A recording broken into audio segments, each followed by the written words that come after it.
시청자 여러분 안녕하십니까? VOA 뉴스투데이 시작합니다. 미국 의회에서 대북 정책을 이끌고 있는 의원들은 교착 상태에 빠진 미북 협상의 해법으로 여러 방안을 제시하고 있습니다. 하지만 협상 진전 여부는 북한의 결정에 달렸다는데 같은 목소리를 냈습니다. 첫 소식 이조은 기자가 보도합니다. 미국 상원 외교위원회 동아태 소위원장인 공화당의 코리 가드너 의원은 트럼프 행정부가 미북 대화 이전 수준의 최대 압박 캠페인을 복원시킬 것을 요구하고 있습니다. 그러면서 미국이 수용 가능한 합의는 북한 핵과 미사일 시설의 불능화와 영구적 폐기를 대가로 한 제재 완화뿐이라고 강조하고 있습니다. Dismantling facilities isn't enough. They need to be disassembled. You can tell by the recent dismantlement of a satellite facility where they're actually able to put it back together that that's not disabling it. 상원 동아태 소위 민주당 간사인 에드워드 마키 의원은 최소한 핵과 미사일 실험 동결 약속을 문서화하면서 대화를 지속해야 한다고 강조했습니다. 또 정상 차원보다 실무 차원의 회담을 강조하며 대화의 끈을 유지하되 경제 제재를 강화해야 한다는 입장입니다. Solution to the problem should always be potentially on. We should be intensifying economic sanctions on North Korea right now. 양측이 최종 목표에 합의한 뒤 이를 위한 상응 조치를 담은 단계적 합의, 즉 빅딜 속 스몰딜을 주장하는 목소리도 있습니다. What I'd probably suggest is get a framework of what the end point is, and the end point being denuclearization and probably help with economic development sanctions, but that may be a decade away. And there's many steps that will lead to that. We should identify what that first step is.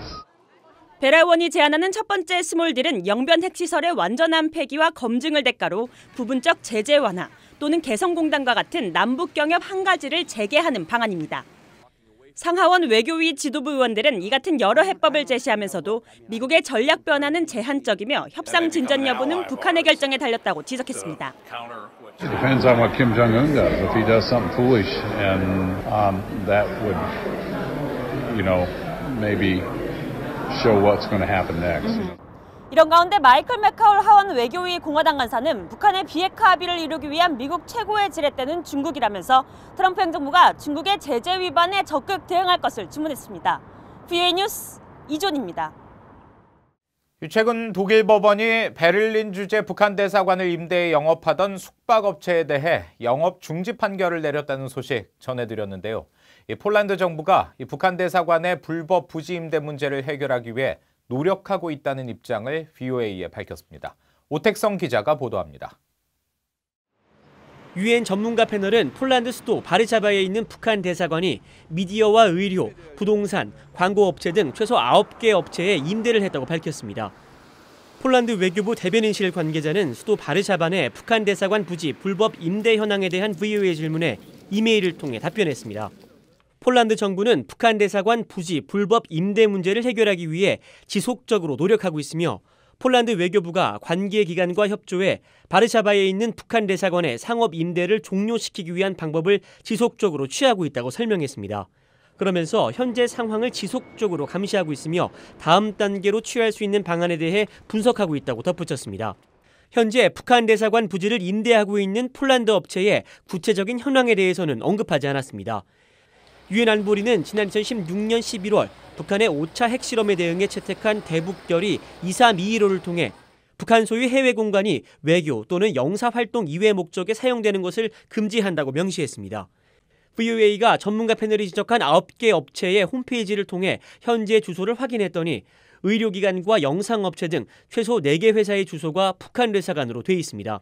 나머지 5개 업체 가운데 2곳은 주소가 이전됐고 3곳은 업체 홈페이지가 폐쇄됐거나 홈페이지에 주소를 공개하지 않았습니다.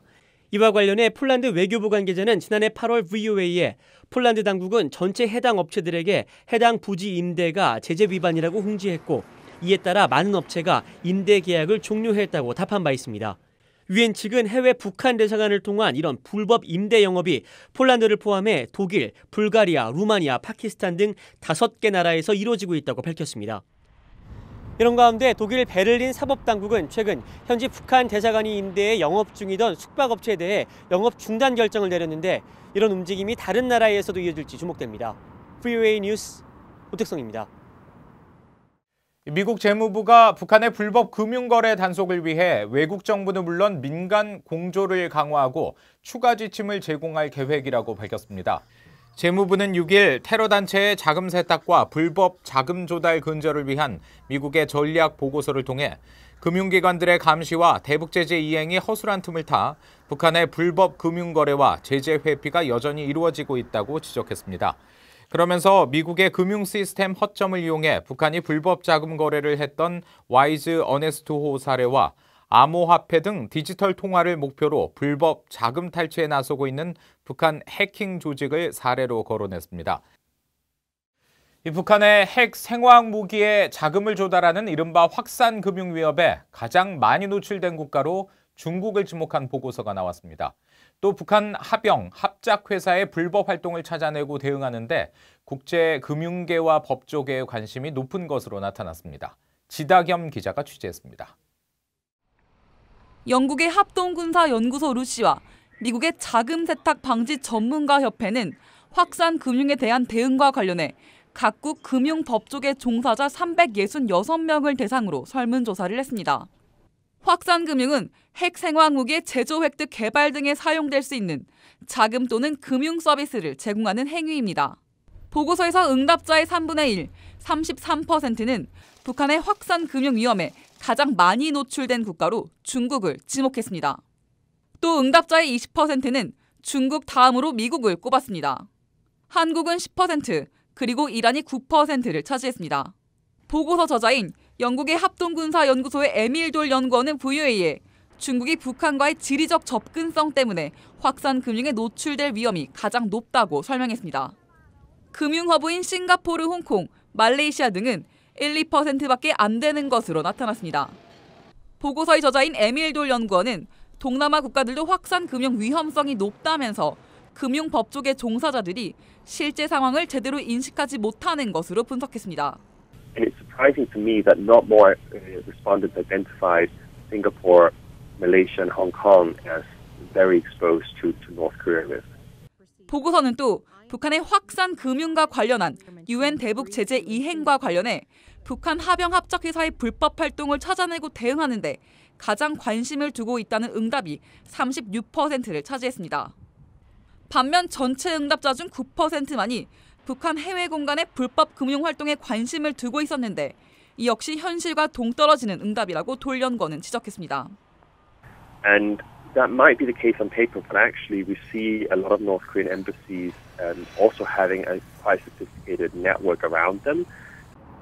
돌 연구원은 이번 설문조사는 국제사회가 생소한 주제인 확산 금융에 대한 이해를 높이기 위해 아직 해야 할 일이 많다는 것을 보여줬다고 지적했습니다. VOA 뉴스 지다겸입니다.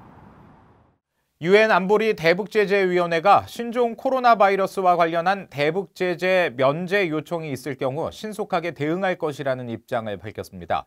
대북제재위원회 관계자는 6일 VOA에 보낸 이메일에서 제재위는 코로나 바이러스의 예방 또는 치료와 관련된 면제에 대한 모든 요청을 가능한 한 신속하게 고려할 준비가 돼 있다고 설명했습니다.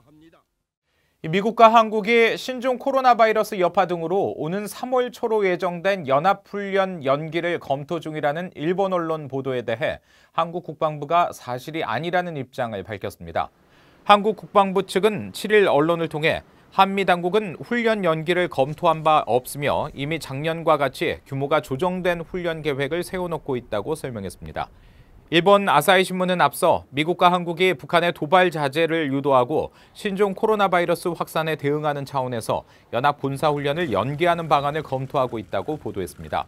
미한 군 당국은 다음 달 초 동맹 연습 등의 이름으로 연합 지휘소 훈련 계획을 수립해 놓은 것으로 전해졌습니다.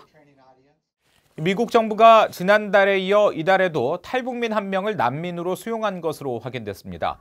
7일 미국 국무부 난민 입국 현황 자료에 따르면 50대 탈북민 남성 1명이 이달 초 난민 지위를 받아 미국에 입국해 중서부 일리노이주 시카고에 정착했습니다. 이 탈북민은 한국을 거치지 않고 태국에서 난민 지위를 받아 미국에 입국했습니다. 이로써 올해 난민 자격으로 미국에 들어온 탈북민은 모두 2명으로 앞서 지난달에는 10대 남성 1명이 버지니아주 리치몬드에 정착했는데 이에 따라 미국 내 정착 탈북민은 220명으로 늘었습니다.